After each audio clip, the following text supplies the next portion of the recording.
Now let us start. Welcome back after the break. Let us start with essentials of a valid offer. ये याद आ रहा है अपन ने essentials of a valid contract किए थे जिसमें 5 जनरल पॉइंट्स थे और 6 points as per the section number 10 थे. भूल गए क्या तुम लोग? याद है ना?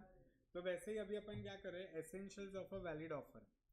सबसे पहला पॉइंट इन लोग ने क्या बोला है कि it must be capable of creating legal relation, क्योंकि अगर लीगली एनफोर्सेबल नहीं है तो क्या वो कॉन्ट्रैक्ट बन पाएगा? नहीं बन पाएगा. सो देखो, offer must be such as in law is capable of being accepted and giving rise to a legal relationship. मतलब क्या? अगर कोई ऑफर लीगल रिलेशनशिप क्रिएट नहीं करता है तो कहना से वो एक वैलिड ऑफर नहीं माना जाएगा in the eyes of law. Is this clear? जैसे एक सिंपल एग्जांपल देते हैं, एक सोशल इन्विटेशन. ठीक है, even if it is accepted does not create legal relation because it is not so intended. Are you understanding? Social invitation मतलब क्या कि जैसे फॉर एग्जाम्पल मैंने तुमको मेरे बर्थडे पार्टी पे बुलाया, ठीक है, तो बर्थडे पार्टी पे अगर तुम नहीं आए तो क्या मैं तुम्हारे पे केस करेगा? नहीं ना. सो देखो, A invited B on his birthday party. B accepted the proposal, but when B reached the venue, okay, एक minute. B accepted the proposal, but when B reached the venue, B found that A was not there. He filed a suit against A for recovery of traveling expenses incurred by him to join the birthday party. Hence, such an invitation did not create a legal relationship because it's a social activity and hence B cannot succeed. Are you understanding? वैसे बोले चल मेरे उबर का पैसा दे, 500 रुपया, देगा क्या? वो नहीं देगा, ऑफकोर्स नहीं देगा. तो सबसे पहला एसेंशियल क्या है? It must be capable of creating legal relation. क्योंकि अपन ने देखा है ना, कॉन्ट्रैक्ट क्या होता है? Agreement plus enforceable by law होना चाहिए. मतलब नेक्स्ट पॉइंट क्या है? देखो अब रिपीट होगा बहुत सारा point. It must be certain, definite and not वेग. मतलब क्या कि जो भी टर्म्स है ना ऑफर के, अगर terms of an offer are vague, vague मतलब क्या? एम्बिगुअस, भंगार, बोगस या इनडेफिनाइट है तो उसका एक्सेप्टेंस कोई भी कॉन्ट्रैक्चुअल रिलेशनशिप क्रिएट नहीं करता है. Are you all understanding? तीसरा क्या बोला है? It must be communicated to the offeree. मैं मन में ही मन में सोचूं तो चलेगा क्या? भाई कम्युनिकेट तो करना पड़ेगा ना. जब तक मैं ऑफरी को कम्युनिकेट नहीं करूंगा तब तक उसको ऑफर के बारे में पता कैसे चलेगा? Are you getting my point? So offer to be complete must be communicated. मतलब मुझे एक बात बताओ, आज अगर मैं ऑफर ही हूँ, ठीक है, और हर्ष, नहीं तो हर्ष है ना, हाँ, हर्ष मेरे को एक ऑफर देता है और वो ऑफर खत्म कब होती है? जब खत्म एज इन ऑफर पूरी तरह से कंप्लीट कब होती है? जब मुझे वो मिलती है, जब मैं उसको समझता हूँ. ठीक है, मतलब an offer to be complete must be communicated to the person to whom it is made, otherwise there can be no acceptance of it. अरे बिना ऑफर जाने मैं कैसे उसको एक्सेप्ट करूं या रिजेक्ट करूं? कॉमन सेंस देना मुझे. ठीक है, कि अगर हर्ष ने मुझे ऑफर के बारे में बताया ही नहीं तो मुझे पता कैसे चलेगा कि ऐसा भी कोई ऑफर है? ना मैं उसको एक्सेप्ट कर पाऊंगा ना मैं उसको रिजेक्ट कर पाऊंगा. Is this clear? Unless an offer is communicated there can be no acceptance by it. An acceptance of an offer in ignorance of the offer is not acceptance and does not confer any right on the acceptor. एक case है बहुत मस्त है, Lalman Shukla versus Gauri Dutt. सुनना ध्यान से. गौरी दत्त ने क्या किया? उसके सर्वेंट लालमन को भेजा, उसका जो नेफ्यू गुम हो गया था ना उसके लिए उसने भेजा. ठीक है, अब सुनना. एक बाजू लालमन क्या कर रहा है? लालमन शुक्ला को क्या कर रहा है? गौरी दत्त को भेज रहा है कि जा मेरे भतीजे को ढूंढ के ला. ठीक है, ही देन अनाउंस दैट एनीबडी. फिर उसने क्या किया? एक अनाउंसमेंट किया कि कोई भी बंदा जो उसके नेफ्यू को ढूंढ के लाएगा उसको कुछ इनाम मिलेगा. अब क्या हुआ कि लालमन ने उसके नेफ्यू को ढूंढ लिया, बट तभी उसको पता नहीं था कि गौरी दत्त ने ऐसा कोई अनाउंसमेंट किया.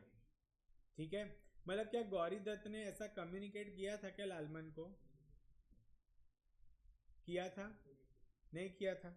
Subsequently when he came to know of the reward he claimed it. क्या वो क्लेम कर सकता है? नहीं कर सकता, क्योंकि उसको ऑफर के बारे में पता ही नहीं है. तो जो ऑफर के बारे में तुम्हें पता ही नहीं है, क्या तुम उसको एक्सेप्ट कर सकते हो?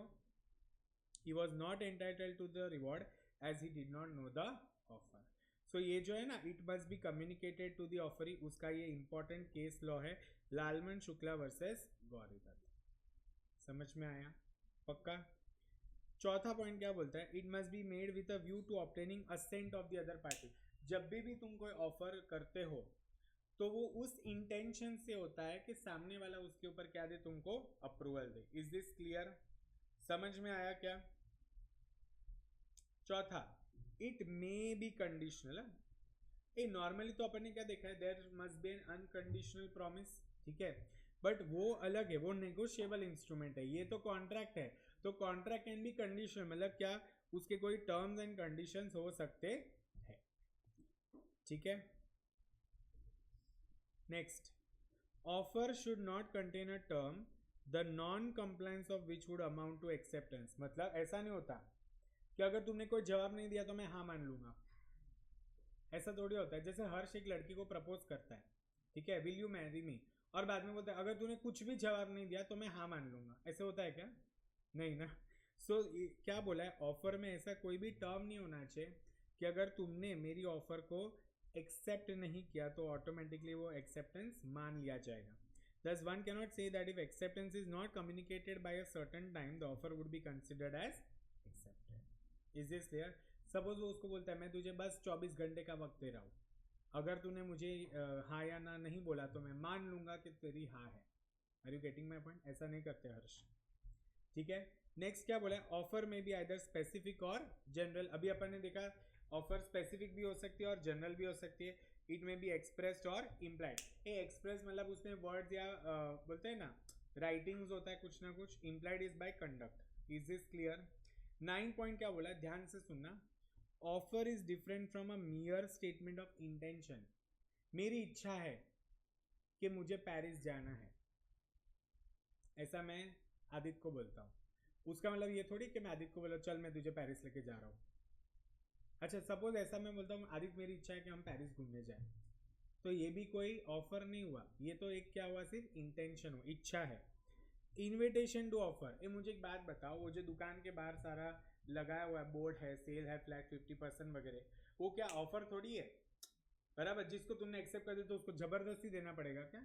नहीं, वो क्या है, इन्विटेशन टू ऑफर। फिर जब तुम अंदर जाते हो स्टोर में ना इसने एक लिवाइस का हुडी लिया, ठीक है। अब जब उसने लिवाइस का हुडी लिया, सपोज उस प्रोडक्ट के ऊपर डिस्काउंट नहीं है क्योंकि न्यू अराइवल्स है, तो जब हर्ष उधर रखता है बिलिंग काउंटर पे, तो वो लोग उसको बोलते हैं सर इसमें ना कोई ऑफर नहीं है, ये न्यू अराइवल है, इसके ऊपर पूरा पैसा देना पड़ेगा। तो उसने एक क्रॉस ऑफर रखा। अब हर्ष की मर्जी होगी, वो बोलेगा ठीक है मैं पूरा पैसा दे दूंगा, तो क्या बोलेगा, हाँ ठीक है चलो इसका बिल कर दो, अदरवाइज यही से रखो ये साइड में, मैं दूसरा को ढूंढता हूँ। Are you getting my point? फिर a mere communication of information. अरे तुम कोई चीज़ अगर इन्फॉर्मेशन शेयर कर रहे हो वो भी ऑफर नहीं होती। तो देखो ऑफर इज डिफरेंट फ्रॉम, सबसे पहले intention, invitation and communication. Is this clear? साथ ही साथ कोई प्रोस्पेक्टस हो या एडवर्टीजमेंट हो, ये सब भी अलग है, मतलब ऑफर अलग और ये 5 की 5 चीजें अलग। Are you getting my point? अब एक एक चीज को समझते हैं, ये बड़ा पॉइंट है, सुनना ध्यान से। A statement of intention and announcement, जैसे a father wrote his son about his wish of making him the owner of all his property. ये तो क्या इंटेंशन है ना, मतलब आज क्या पापा ने तुरंत बना दिया ओनर, तुम पापा को बोले थैंक यू सो मच आपने ओनर बना, क्या वो ऑफर था? नहीं। An announcement to give scholarship to children scoring more than 95% in 12th board is not an offer. It is just a kind of a communication of information. Are you understanding? Yeah, it is an announcement, you can say. ये क्या है? Announcement. Are you understanding? Is this clear? फिर क्या बोला है? Offer must be distinguished from an answer to a question. इसके लिए एक बढ़िया सा केस लॉ है, ठीक है। ऑफर अलग होती है, answer to a particular question अलग होता है। देखो हार्वी वर्सेस फेसी, ठीक है, इसके अंदर क्या हुआ था, Privy Council succinctly explain the distinguish between an offer and an invitation to offer. इन लोग ने बहुत अच्छी तरीके से क्या किया है, सक्सेसफुली हमें डिफरेंस बताया कि भैया ऑफर क्या होता है और इन्विटेशन टू ऑफर क्या होता है, ठीक है। In the given case plaintiff through a Telegram asked the defendants 2 questions. Plaintiff मतलब जो कंप्लेन करता है, प्लेंटिव मतलब क्या, जो कंप्लेन करता है। Will you sell us Bumper Hall Pen, ये क्वेश्चन था। And telegraph the lowest cash price, ठीक है, मतलब क्या तुम हमको ये पेन बेचोगे और हमें लोएस्ट कैश प्राइस बताना, ठीक है। ये क्या किया है, उससे क्वेश्चन पूछा है ना, तो सामने डिफेंडेंट ने जवाब क्या दिया, the lowest price for Bumper Hall Pen is 900 pounds, ठीक है। The plaintiff send another telegram, we agree to buy Bumper Hall Pen at 900। अरे सामने वाले बंदे ने जब बोला कि बम्पर हॉल पेन का 900 पाउंड है, वो थोड़ी ऑफर है, वो तो उसने क्या दिया, एक जवाब दिया, आंसर टू अ क्वेश्चन, और फिर सामने ही बोलते हैं we agree to buy Bumper Hall Pen at 900। तो ये एक्सेप्टेंस नहीं है, ना ही ये ऑफर है और ना ही ये एक्सेप्टेंस है। Are you getting it? In this case the defendant refuse to sell the property of the price. तो प्लेंटिफ ने क्या किया, डिफेंडेंट को सू कर दिया दैट उन लोग ने ऑफर डाला था sell the property at 900 and therefore they are bound by the offer. मुझे एक बात बताओ, क्या ये ऑफर था या नहीं था? नहीं था। एंड क्या ये एक्सेप्टेंस था? ये एक्सेप्टेंस। जो चीज ऑफर ही नहीं है उसके सामने तुमने एक्सेप्ट किया, वो भी एक्सेप्टेंस नहीं होता। Are you getting my point? So however the Privy Council did not agree with the plaintiff on the ground that while plaintiff had asked 2 questions, उसने 2 क्वेश्चन पूछे थे, will you sell us Bumper Hall Pen and quote the lowest cash price. The defendant only reply to the second question. क्या उन लोगों ने first question का जवाब दिया, yes we will sell you, तो कैसे ऑफर हो गया भाई, ठीक है। But reserve their answer with regard to the willingness to sell. अगर सपोज वो लोग क्या करते, पहले क्वेश्चन का भी जवाब दे देते, सपोज वो लोग बोलते यस और फिर बोलते lowest cash price is 900 pounds, और फिर ये लोग बोलते ना ठीक है हाँ हमको बेच दो, तो वो ऑफर हो जाती और ये सामने वाली चीज क्या हो जाती, acceptance. Are you understanding? Harvey versus Facey वाला तुम लोगों को समझ में आया, ठीक है। इसका ना सिर्फ कंक्लूजन लिखना, तुम लोग क्या कंक्लूजन लिखोगे,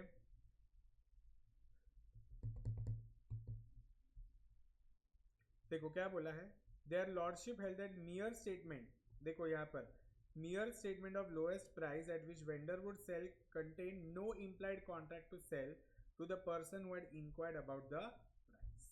are you getting my point? उसने सिर्फ प्राइस का इंक्वायरी किया था, सामने वाले ने सिर्फ उसका जवाब दिया था। क्या उसने क्वेश्चन 1 का जवाब दिया था? नहीं। तो ना ही ये स्टेटमेंट ऑफर होगा और ना ही ये स्टेटमेंट एक्सेप्टेंस होगा। Is this crystal clear everybody? समझ में आया तुम लोग को?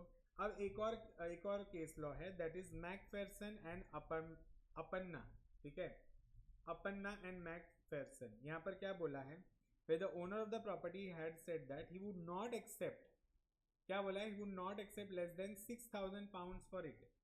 तो इसका मतलब क्या ये ऑफर हुआ? नहीं, ये एक इन्विटेशन टू ऑफर है। ये क्या है? Invitation to offer. Are you getting my point? Understood?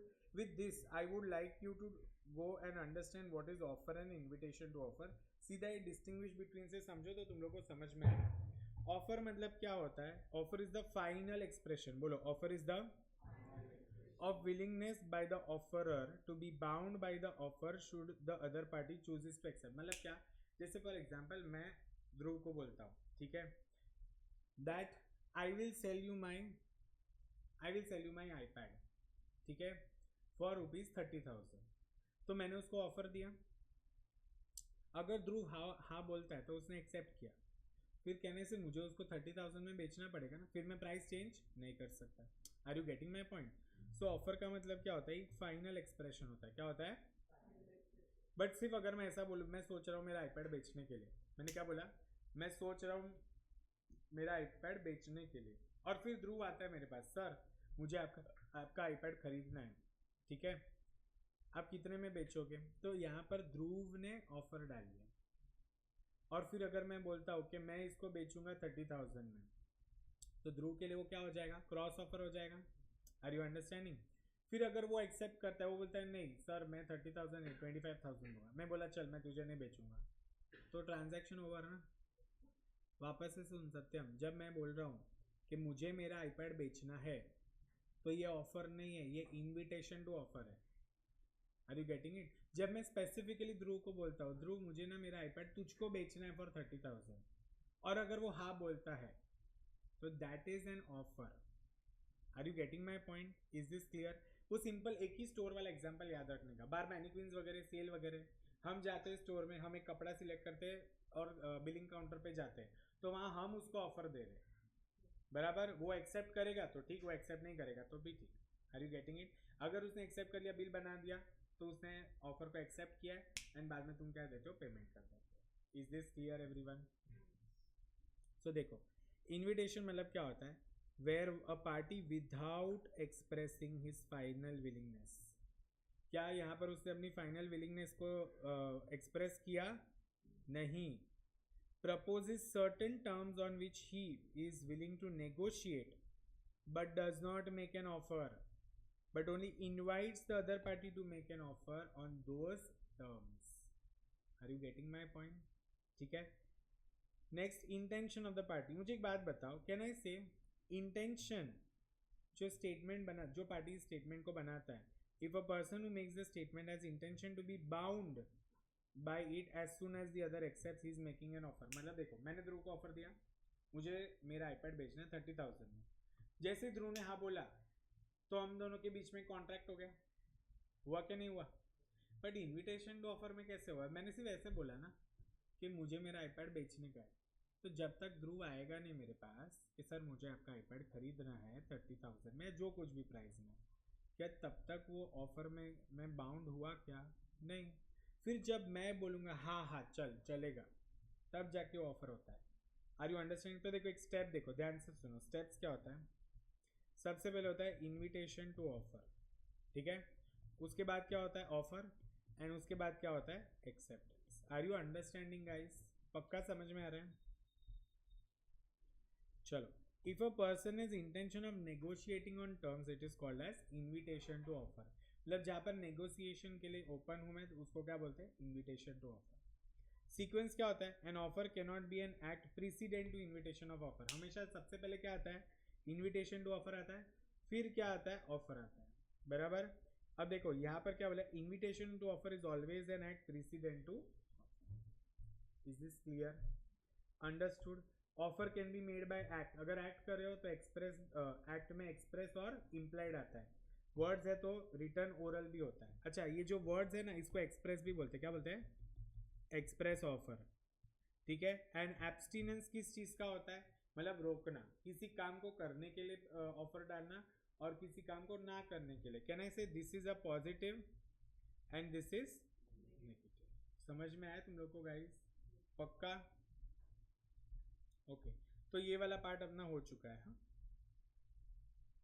अब एक और पार्ट है इसके अंदर। अपन अभी क्या पढ़ रहे हैं? Offer is different from statement, invitation, मियर communication, prospectus and advertisement. इसमें से मैंने तुम लोग को इंटेंशन एंड अनाउंसमेंट समझा दिया है, आंसर टू अ क्वेश्चन से अलग है, और मैंने invitation to offer and offer का डिस्टिंग्विश बिटवीन बता दिया। आई होप तुम लोग को समझ में आया है। पक्का एवरीवन? अब आगे जो पढ़ रहे हैं ना, वो क्या बोला है? अ statement of price is not an offer.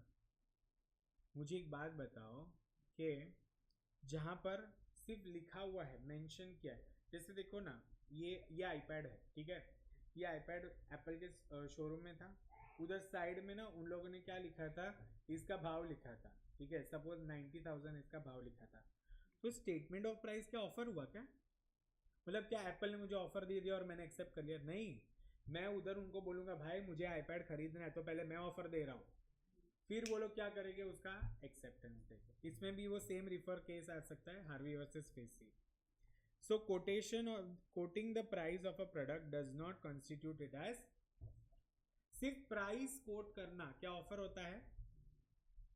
तुम इधर एडमिशन के लिए आए थे, तुमने पूछा ना फीस, बराबर। जो भी फीस था मैम ने तुमको बताया, क्या वो ऑफर हुआ? नहीं, वो तो एक इन्विटेशन टू ऑफर हुआ, वो तो एक कोटेशन हुआ। क्या हुआ? कोटेशन। फिर क्या बोला? An invitation to make an offer और डू बिजनेस। अब देखो ध्यान से, तुम क्या बोल रहे हो? तुम किसी को इनवाइट करो। देखो, an advertisement for sale of goods by auction is an invitation to the offer, बराबर। ऑक्शन में क्या होता है? जैसे बड़ा बड़ा बोर्ड लगाते हैं, ठीक है, क्या हो इधर ऑक्शन है। ऑक्शन में सब लोग बैठ जाते हैं, उसकी टिकट खरीदनी पड़ती है। ऑक्शन की क्या खरीदनी पड़ती है? टिकट। अब जैसे ही तुमने ऑक्शन की टिकट खरीदी तो तुमको अंदर आने देंगे, उधर तुम बैठे हो, ठीक है। अब सुनना, बोली स्टार्ट हुई। सपोज मेरा आईफोन बेचना है, ठीक है।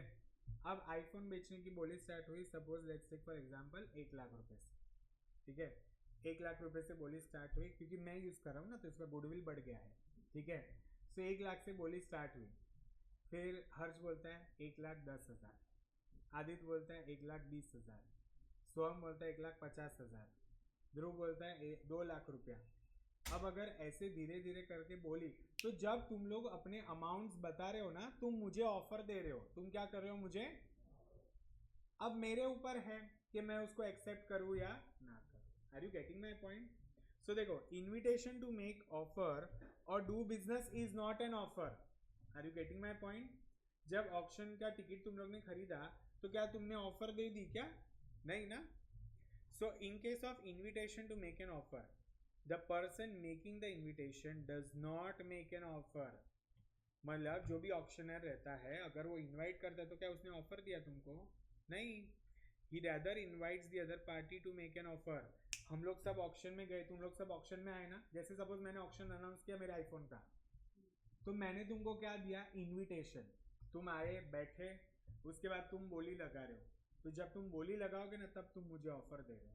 अगर वो मैं एक्सेप्ट करता हूँ, चलो जैसे ध्रुव का हाईएस्ट बिडिंग था 2,01,000, 2,02,000 और 2,03,000, तब मैंने वो क्या कर दिया? ऑफर को एक्सेप्ट कर दिया। Is this clear? Understood? Very good. So यही चीज मैंने पूरा तुम लोग को समझा दिया। इधर एक और केस लॉ है, हैरिस वर्सेस निकर्सन। ठीक है, हैरिस वर्सेस क्या है? निकर्सन। ठीक है, अल्टीमेटली क्या होता है देखो, when goods are sold through auction, the auctioneer does not contract with anyone who attends the sale. The auction is only an advertisement to sell. अब देखो, ऑक्शन भी क्या है? क्या वो सेल हो गया? ऑक्शन क्या है? एडवर्टीजमेंट टू सेल है। ऑक्शन क्या है? Advertisement to sale. But ultimately जैसे सपोज मैं ऑक्शन नहीं ले रहा, फोन मेरा है। फोन किसका है? मेरा है। बट मैं क्या कर रहा हूँ, इसको समरीन को बोलता हूँ कि तू ऑक्शन कर। Okay, she is a good auctioneer. तो वो क्या कर रही है? वो ऑक्शन कर रही है। मुझे एक बात बताओ, उसका काम कब खत्म होता है? 2,03,000 बोलने पे काम खत्म होता है। फिर अल्टीमेटली डीलिंग किसके साथ होगी? मेरे और ध्रुव के साथ होगी ना। समरीन का कुछ लेना देना है क्या? नहीं। सो देखो क्या बोला है, auction is an advertisement to sale but the items are not put for sale through person who have come to the auction and may have intention to purchase. Is this clear? Understood? Similar देखो, prospectus अगर कोई company issue करता है, prospectus issue क्या मतलब क्या, कि उसके अंदर पीछे एक फॉर्म रहेगा जिसको तुम भर के क्या कर सकते हो? शेयर के लिए एप्लीकेशन दे सकते हो। अब प्रोस्पेक्टस इशू किया, उसके बाद जब तक तू उसको फॉर्म फिल करके कंपनी के पास लेकर नहीं आएगा, तब तक तूने ऑफर नहीं बनाया। क्योंकि प्रोस्पेक्टस इशू करना भी क्या होता है? इन्विटेशन होता है। क्या होता है? Are you understanding? पक्का? एंड लास्ट क्या बोला है? और statement of price is not an offer. ये शायद रिपीट हुआ है ना? हाँ, ये रिपीट हुआ। Statement of price is not an offer, this is got repeated. We already know what is invitation to offer and what is offer. समझ में आया क्या? ये चीज़ जो इन लोग ने यहाँ पर डिस्टिंग्विश बिटवीन में, मतलब अपन ने पीछे से पढ़ी, वही चीज़ यहाँ पर इन लोग ने लिख दिया है। Understood guys? इसके साथ तुम्हारे सारे के सारे एसेंशियल्स होते हैं खत्म of a valid offer. Understood? चलो फटाफट निकालो notebook and we will start writing.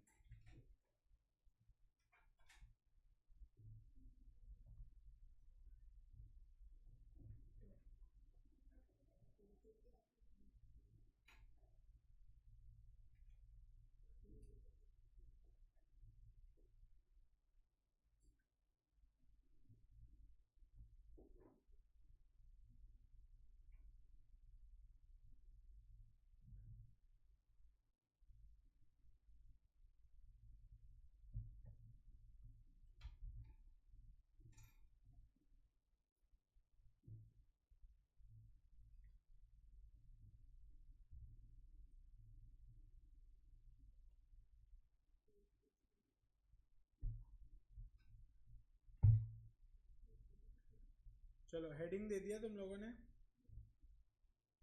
Essentials of a valid offer.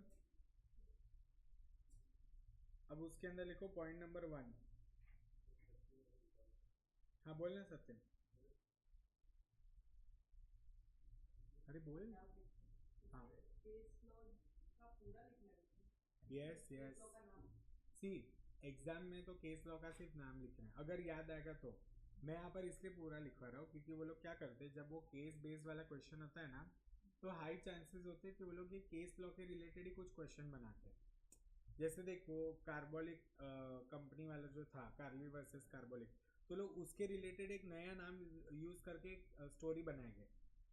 अब तुमको अगर केस लॉ में जो डिसीजन आया, ये जो यहाँ पर लिखा है, वो अगर तुमने एग्जाम में नहीं लिखा तो मार्क्स नहीं मिलेगा। और अगर केस लॉ का नाम याद नहीं रहता तो मत लिख, पर वो कहानी तो तुझे लिखनी पड़ेगी ना। Are you getting my point? ठीक है, अभी ना मैं तुम लोग को क्वेश्चन कराऊंगा तो तुम लोग को ज्यादा आइडिया आएगा। ठीक है, सबसे पहले लिखो point number 1, it must be capable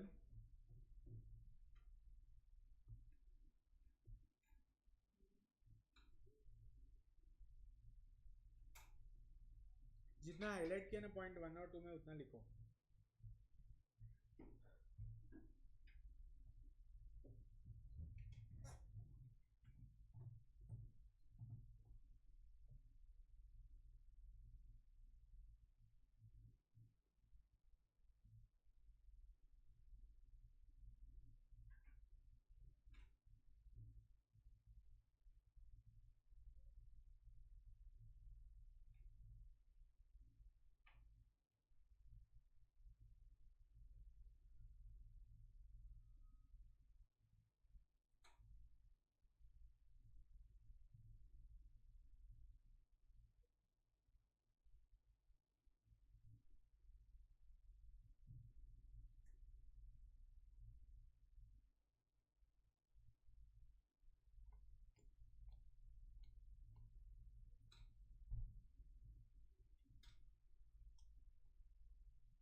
हो गया, सेकंड भी हो गया।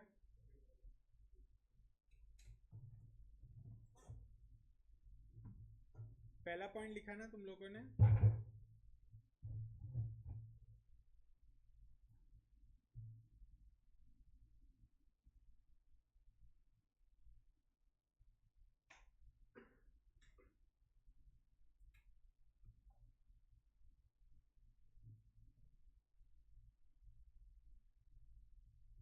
थर्ड में जो हाईलाइटेड है वो लिखना, और फिर ये केस लॉ लिखना, लालमन शुक्ला वर्सेस गौरीदत्त। याद है ना लालमन शुक्ला एंड गौरीदत्त वाला केस?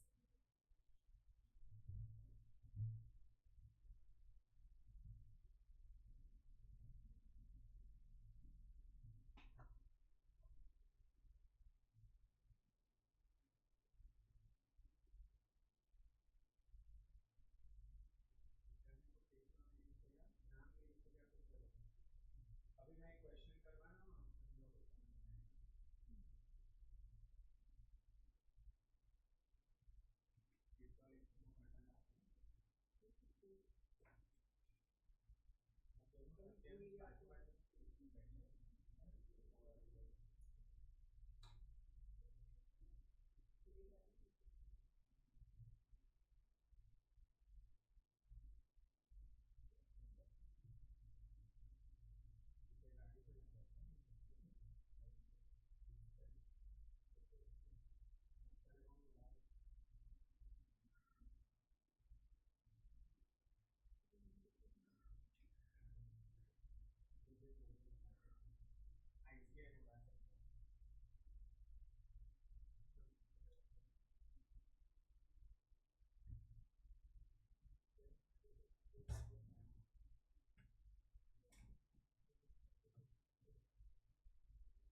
लिखा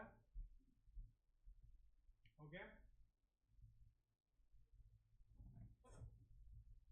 चलो द नेक्स्ट फोर्थ पॉइंट क्या बोलता है? It must be made with a view, सिर्फ इतना हेड पॉइंट लिखो, it must be made with a view to obtaining the assent of other party. ठीक है, सिर्फ ये हेड पॉइंट लिखो।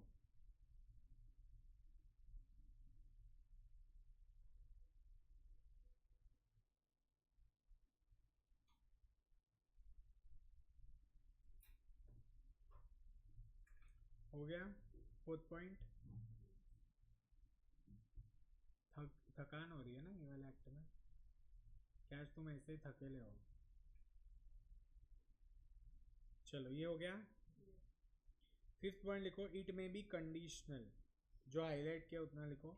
सिक्स्थ में सिर्फ जितना हाईलाइट किया, सेवेंथ में भी जितना हाईलाइट किया बस उतना लिखो, 5, 6 एंड 7।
एथ पॉइंट तक लिख दो, ऑफर में भी एक्सप्रेस और इम्प्लाइड तक लिखो।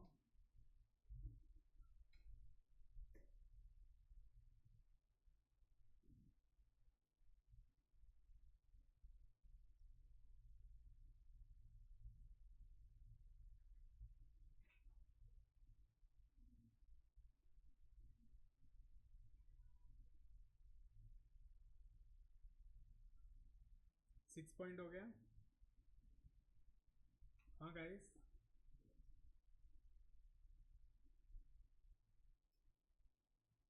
सेवेंथ एथ।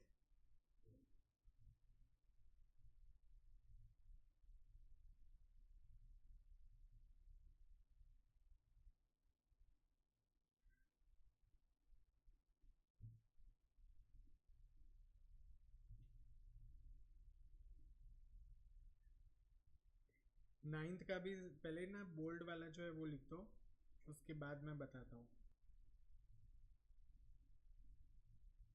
ये सारे पॉइंट्स तुम लोगों को समझ में आए ना? पक्का ना?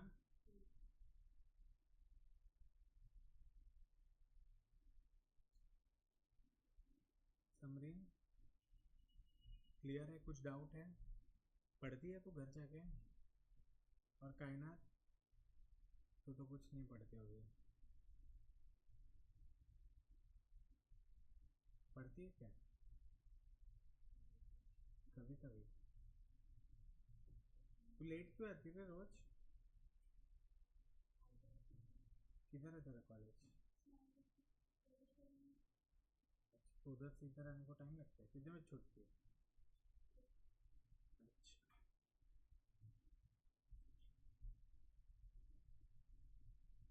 बीकॉम कर रहे हो ना तुम सर? तो क्या कर रहा है? कुछ नहीं। क्यों? तो ट्वेल्थ के बाद सीधा सीए कर रहा है, बीकॉम नहीं करेगा? सीए कंप्लीट करना है फिर? हाँ।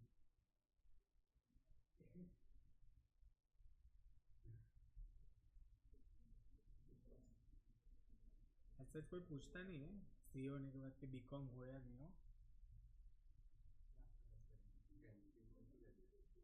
अच्छा, बिजनेस करना है? किस चीज़ का? ड्रग्स का?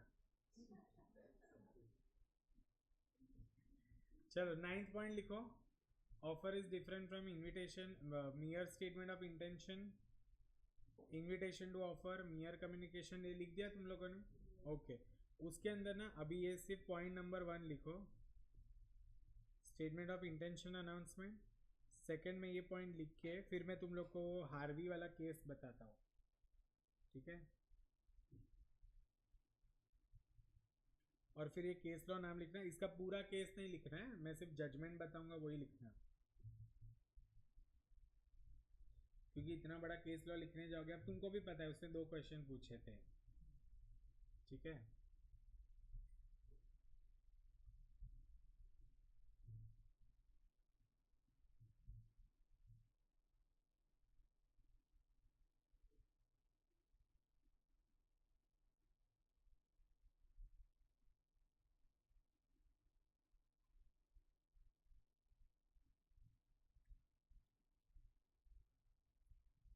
अब ये जो है ना ये केस लॉ, ये पॉइंट नंबर 2 और पॉइंट नंबर 3 दोनों में चल जाएगा.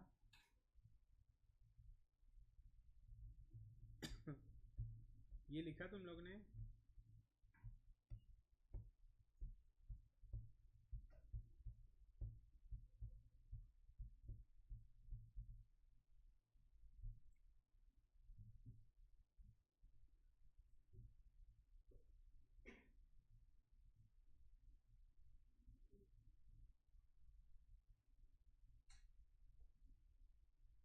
वापस से मैं केस लॉ बता रहा हूँ. इसमें क्या हुआ था कि 2 क्वेश्चन पूछे गए थे.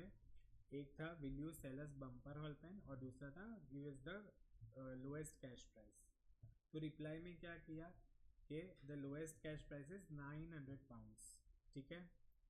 अब ये जो बंदा था ना सामने वाला जिसने क्वेश्चन पूछा था, उसने क्या बोला पता है? We agree to buy the Bumper Hall Pen at 900 pounds. अरे बट इसने जवाब में सिर्फ लोएस्ट प्राइस बोला. क्या उसने हाया ना बोला? क्या नहीं बोला ना.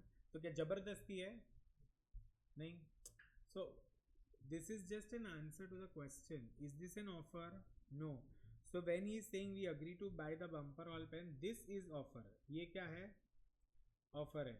अब सामने वाले की मर्जी, उसको अगर एक्सेप्ट करना है तो करेगा, नहीं करना है तो नहीं करेगा. Are you getting my point? Is this clear? तो इसके जजमेंट में क्या है देखो. जजमेंट में क्या लिखा है? चलो मैं डिक्टेट करता हूँ. लिखो. इन्हीं तो देखो यहाँ से है. While plaintiff had asked 2 questions, the defendant replied only to the second question by quoting the price but reserve their answer with regard to their willingness to sell. Thus they made no offer at all. यहाँ से लेकर ये and तक लिखो. ये इसका क्या है? जजमेंट है. क्या है? जजमेंट. तुमको ये याद रखना है और आंसर में यही लिखना है.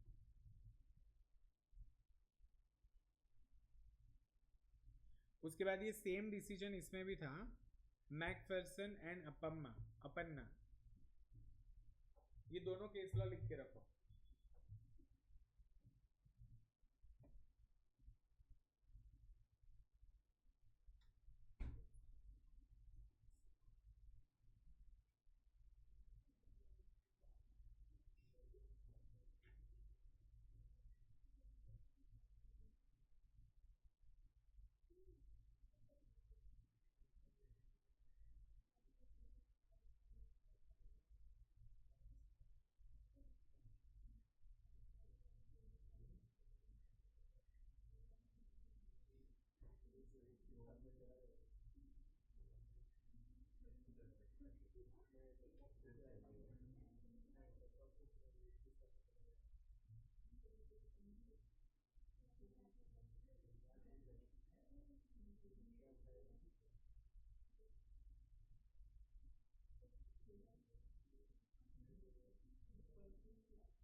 ड्रग्स बेच रहे हैं, क्या बिजनेस है तेरा? जो तो बता पापा बेचे किधर है? गोवा। बम्बू दूध का है। तुझे भी ये करवा रहा है इसलिए खुद कर, इधर तो खुद कर, तो मुझे बाहर से कुछ करना है।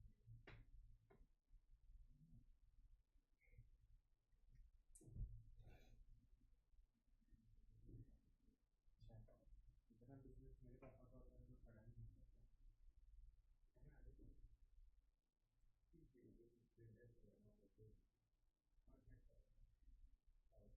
करेगा? इधर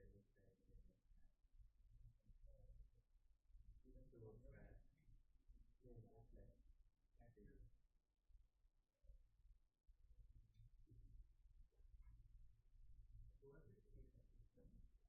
एग्जाम तो कहीं से भी दे सकता है ना, तो एग्जाम उधर लेके देगा, इधर तो चले जाऊंगा तो सब कुछ बोलूँ दूसरे का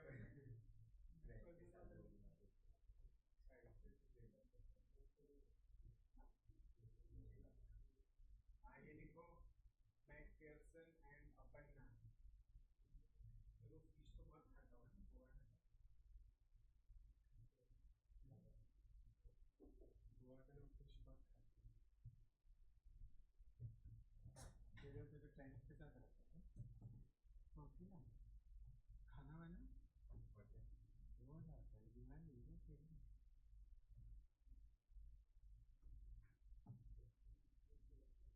असली मजे तो इसके ही है, काश हमें भी ऐसा अकेला रहना मिलता है ना ब्रो, क्या जलसे होते हैं।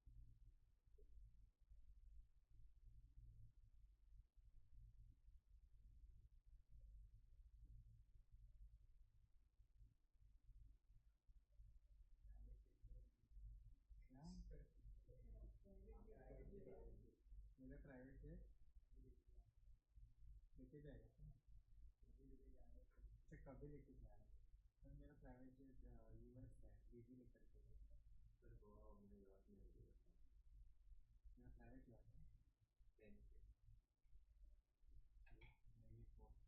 वो मैं कभी गया नहीं हुआ।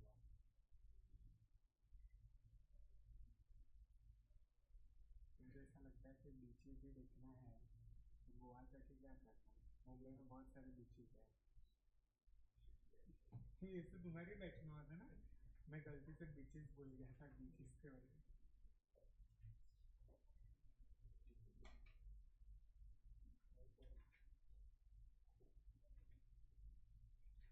ये थर्ड पॉइंट लिखो, थर्ड पॉइंट में भी सेम केस लो है, Harvey versus Stacy.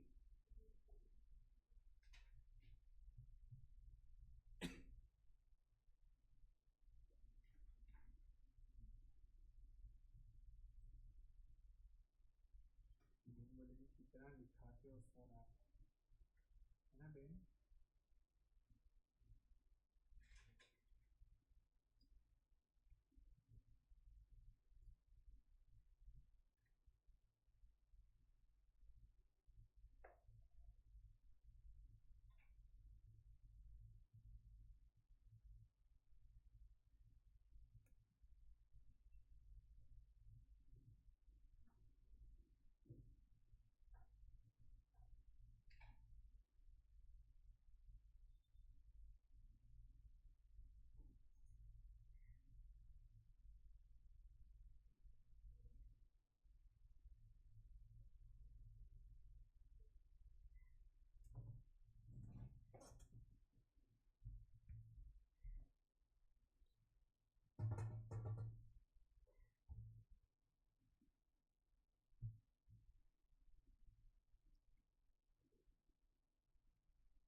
Invitation to offer लिखा,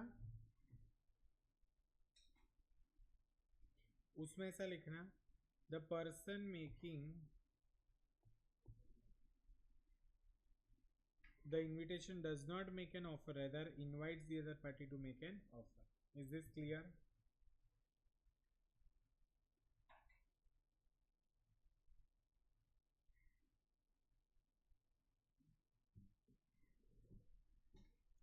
और सिर्फ इधर केस लॉ का रेफरेंस दे देना, हैरिस वर्सेस निकर्सन।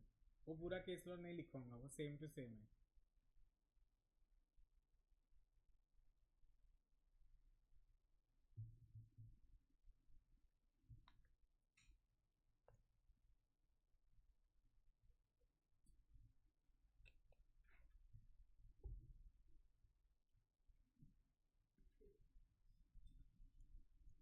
ठीक है गाइस, यहां तक हो गया।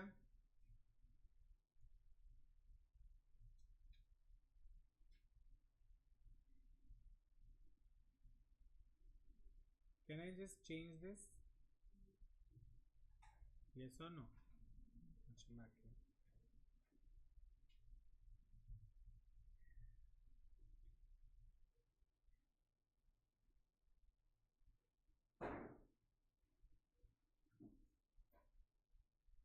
चलो। अब देखो होमवर्क में ना तुम लोग को क्या करना है पता है? होमवर्क में ये लिख के लाना है घर से, offer and invitation to offer का डिस्टिंग्विश, और ये लिख के लाओगे ये चार्ट। ठीक है, तो इतना ही होमवर्क है बस। और अभी 2 मिनट मुझे देना, मैं ना एक क्वेश्चन डिस्कस कर रहा हूँ आज, जो अपन इनविटेशन टू ऑफर वाला केस लॉ देखा ना उसके रिगार्डिंग।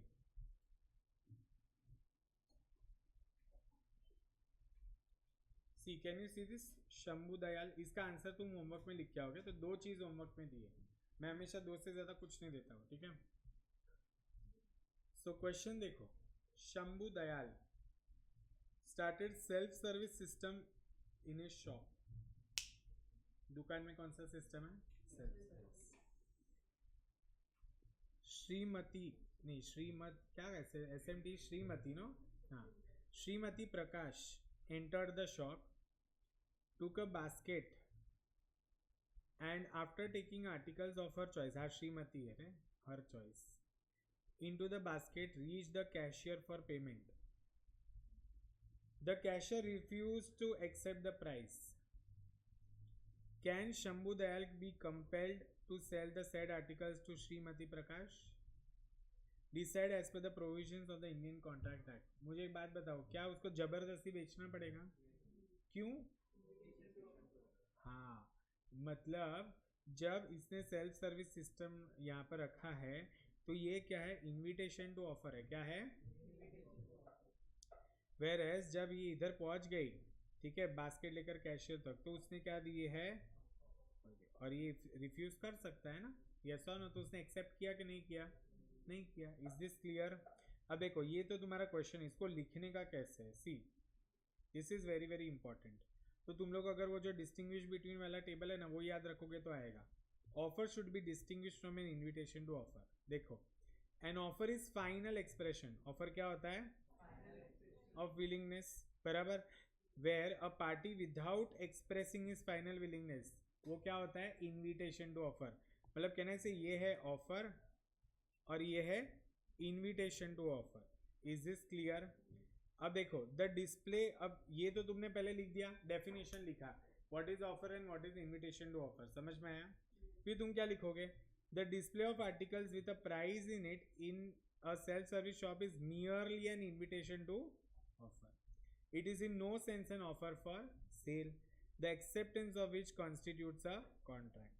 In case, तो देखो पहले तुम लोग ने क्या किया? सी लॉ में ना आंसर लिखने का 3 पैराग्राफ में, कितने पैराग्राफ में? 3।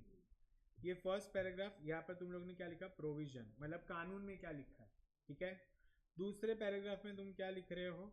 वापस से तुम लोग ने एक्सप्लेन किया, क्वेश्चन को एक्सप्लेन किया, बराबर।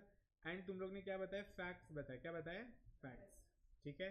एंड लास्ट में तुम यहाँ पर क्या लिख रहे हो? कंक्लूजन। क्या लिख रहे हो? तो 3 पैराग्राफ में आंसर लिखोगे। सबसे पहले प्रोविजन लिखोगे, फिर फैक्ट्स बताओगे, मतलब क्वेश्चन में जो लिखा है वो लिखोगे, एंड लास्ट में कंक्लूजन लिखोगे। देखो यहाँ पर, in this case Shrimati Prakash by selecting some articles and approaching the cashier for payment simply made an offer to buy the articles. If the cashier does not accept the price, the interested buyer cannot compel him to sell. ये क्या है तेरा? Conclusion. Is this clear everyone? समझ में आया? पक्का? ये जो अभी आज तुम लोग डिस्टिंग्विश बिटवीन लिखोगे, उसके बाद तुम यहाँ पर क्या करोगे, इसका क्वेश्चन भी लिखो और आंसर भी लिखो। क्यों पता है, क्योंकि अभी नोट्स बना रहे हो तो प्रॉपर वो तुम लोग को समझ में आना चाहिए। Is this clear? अच्छा, होमवर्क में और तुम क्या क्या कर सकते हो, देखो ये क्वेश्चन 3 है बराबर। क्वेश्चन 3 में टाइप्स ऑफ कॉन्ट्रैक्ट है। देखो, a coolie in uniform picks up the luggage of a, ये कौन सा कॉन्ट्रैक्ट होएगा, कौन सा कॉन्ट्रैक्ट होएगा? फिर obligation of finder of lost goods to return, ये कौन सा होता है? Quasi. And A contracts with B the owner of factory for the supply of 10 ton of sugar but before the supply is effected a fire caught in the factory and everything was destroyed, ये कैसा contract होता है? Point. Is this clear everyone? समझ में आया क्या? सो देखो ये तुम्हारे 3 टाइप के कॉन्ट्रैक्ट हो गए, void contract, quasi contract and implied contract। understood guys? is this clear? so अच्छा, ये भी क्वेश्चन कर लोगे क्या होमवर्क में? बस एक डिस्टिंग्विश और ये 2 क्वेश्चन, ठीक है? चलो, thank you so much, see you in tomorrow's class. कल अपना मोस्टली यूनिट 1 खत्म होके यूनिट 2 भी हो जाएगा। Unit 2 is very simple, okay, but मैं आराम से ही जाऊंगा क्योंकि contract is a very heavy topic, ठीक है? चलो, thank you so much guys, bye bye, take care.